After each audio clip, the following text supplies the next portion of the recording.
अगर योगी जी भगवा ड्रेस अपना पहनकर असेंबली में जा सकते हैं, चीफ मिनिस्टर बन के, पार्लियामेंट में साध्वी प्रज्ञा सिंह ठाकुर जा सकती है अपना ड्रेस पहन के, तो हमारी बच्ची सर पे हिजाब पहनकर क्यों प्रधानमंत्री नहीं बन सकती? क्या ऐसी बात है? अरे बनेगी इंशाअल्लाह ताला। लेकिन आप ये नफरत फैलाना छोड़ दो भाजपा वालों, तुम नफरत फैलाओ, हम मोहब्बत से मुकाबला करेंगे। बीजेपी नफरत फैला रही है, हम भारतीय जनता पार्टी की टॉप लीडरशिप नफरत फैला रही है, ये प्यार बांट रहे हैं, ये मोहब्बत बांट रहे हैं। नहीं अमीश भाई, ओवैसी की पार्टी की अध्यक्ष ही नहीं बन सकती हिजाब वाली औरत, प्रधानमंत्री कैसे बनेगी? अपनी पार्टी के अध्यक्ष बना के दिखा दो, सेक्रेटरी बना के दिखा दो, स्टेज पे खड़ा करके दिखा दो, साथ में नमाज पढ़ा के दिखा दो, मस्जिद में जाके दिखा दो। अरे गुलाम तुमने बना के रखा है, गुलाम तुमने बना के रखा है। ओवैसी की पार्टी की अध्यक्ष बना के दिखाओ ना हिजाब वाली औरत, प्रधानमंत्री के सपने बाद में देखना। ये मैं तो अपने घर की औरतों को तो तुमने जेल में डाला हुआ है, वहां तो घर से निकलना बंद है, आंखों के ऊपर भी जाली है, तब तो बाहर देखती हैं। कौन सी दुनिया की बात कर रहे हो? कौन सी दुनिया की? अपने घर में तो आजाद करो पहले। संसद में जाने के सपने देख रहे हो, घर से गली में निकालने के लिए पाबंदियां लगा रखी हैं।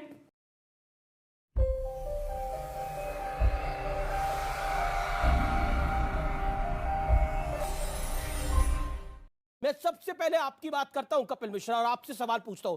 कपिल मिश्रा, क्या आपको लगता है आज जो बड़ा सवाल न्यूज 18 में हम खड़ा कर रहे हैं कि हिजाब हमारा है लेकिन हिंदू वोट में बंटवारा है, क्या आपको लगता है कि बीजेपी इस लाइन को टो करना चाहती है?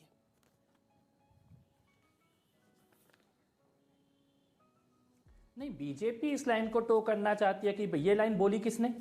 ये लाइन टीएमसी के नेता ने बोली। इस देश में मुसलमानों का वोट ले लो और हिंदुओं को जातियों में बांट दो। ये कौन करता है? कौन सी पार्टियां ये कहती हैं जाट ये हो गए, यादव ये हो गए, ये फलाना वो हो गए, ढिकाना वो हो गए, ब्राह्मण इधर हो गए, दलित इधर। हिंदुओं की जातियों की तो बात सबने करी, मुसलमानों की जातियों की बात किसने करी? क्या मुसलमानों में जातियां नहीं होती? 73-74 तरह की जातियां होती हैं। पिछड़े मुसलमानों की बात कोई नहीं करता, औरतों की बात कोई नहीं करता। मुस्लिम औरतों के हक की बात पहली बार किसी ने की तो भारतीय जनता पार्टी। तो हिंदुओं को बांटो और मुसलमानों को इकट्ठा करो, और जब जब हिंदू बटे तब तब हिंदू कटे।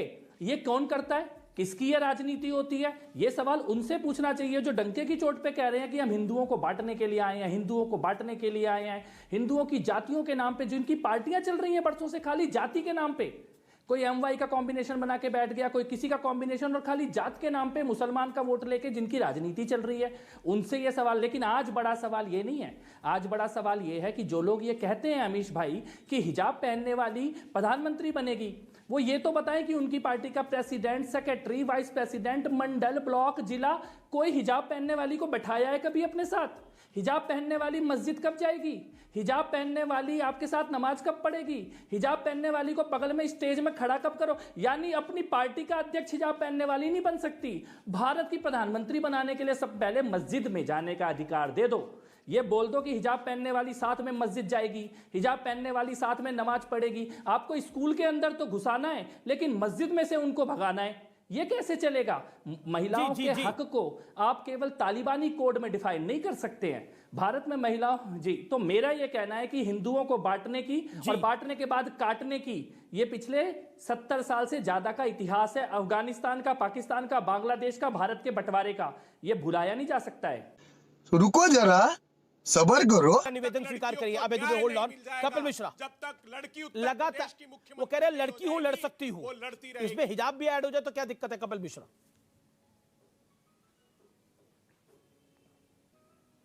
देखिए अमीश भाई, मैं एक बात कहना चाहता हूं, बड़ी बुनियादी मुद्दे से भटक जाते हैं हम कई बार। बुनियादी मुद्दा क्या है? आप हिजाब को जनरलाइजेशन किया जा रहा है, नॉर्मलाइजेशन किया जा रहा है, कुप्रथाओं को नॉर्मल बनाने की कोशिश की जाए। जैसे बाल विवाह था, खत्म किया गया, सती प्रथा थी, खत्म की गई। इस देश में किसी भी धर्म के नाम पर या किसी भी किताब के नाम पर आप हिजाब नहीं थोप। हिजाब एक कुप्रथा है, गुलामी है, इसका खत्म होना जरूरी है। और इस देश में, मॉडर्न देश में, रिफॉर्मेटिव सोसाइटी में इस ऐसी प्रथाओं की, ऐसी गुलामियों को बंद करने की, खत्म करने के आंदोलन नहीं होते हैं। पर कपिल जी, प्रियंका गांधी जी ने तो इतनी मॉडर्न बात की, बिकनी डाल के चले जाए कोई स्कूल। एक सेकंड, नहीं, बिकनी और सूट किसी किताब में जबरदस्ती नहीं लिखा है पहनना पड़ेगा। आप समझिए इस बात को। बिकनी और सूट चॉइस हो सकती है, हिजाब एक किताब की मजबूरी है। आप हमें इन बातों पे, बहुत बुनियादी बातों पे बात करें। लड़कियों की ईरान में क्या हो रहा है लड़कियों के साथ, उनकी हत्याएं हो रही है, अफगानिस्तान में पत्थर मार के हत्या होती है हिजाब ना पहने। हम उस तालिबानी कोड को भारत की लड़की, जो इतनी मुश्किल से लड़कियां आजाद होनी शुरू हुई हैं, स्कूल जाना शुरू हुआ है, मॉडर्न एजुकेशन में आ रही हैं, उन्हें बंद, ये हमें कहना पड़ेगा हिजाब एक बुराई है, हिजाब एक गुलामी है, हिजाब से आजादी की लड़ाई का समय है लड़कियों की, हिजाब में दोबारा ठूसने का समय नहीं है। मुस्लिम लड़कियों की कोई भी अगर भलाई चाहता है, चाहे वो कोई नेता हो, चाहे वो कोई वकील हो, इस देश में पढ़े लिखे वकील कोर्ट में खड़े हो रहे हैं हिजाब के समर्थन में, गुलामी के समर्थन में, पिछड़ेपन के समर्थन में। आप देखिए उच्च न्यायालय में एजुकेटेड लोग, इनकी अपनी बेटियां निकल चुकी, इनके बच्चे निकल चुके इस जंजीर से, इनमें से कोई पत्रकार हिजाब पहन के इंटरनेशनल ट्रैवल नहीं कर रहे, लेकिन यहां की लड़कियों को कुचल दो, इनको काले बोरे में बंद करके ये 1400 साल पुरानी प्रथा में डाल, ये एक कुप्रथा है, इसका अंत होना जरूरी है। हर मॉडर्न देश में, रिफॉर्मेटिव सोसाइटी में, वेलफेयर स्टेट में ऐसी गंदी और गुलामी भरी प्रथाओं को बंद किया जाता है। तो दोस्तों, अगर आपने वीडियो यहाँ तक देखी है तो वीडियो जरूर थोड़ी बहुत आपको अच्छी लगी होगी, इसलिए वीडियो को लाइक कर दीजिए, शेयर कर दीजिए, और ऐसे ही वीडियो अगर आप और देखना चाहते हैं तो मेरे चैनल को सब्सक्राइब कर दीजिए। धन्यवाद।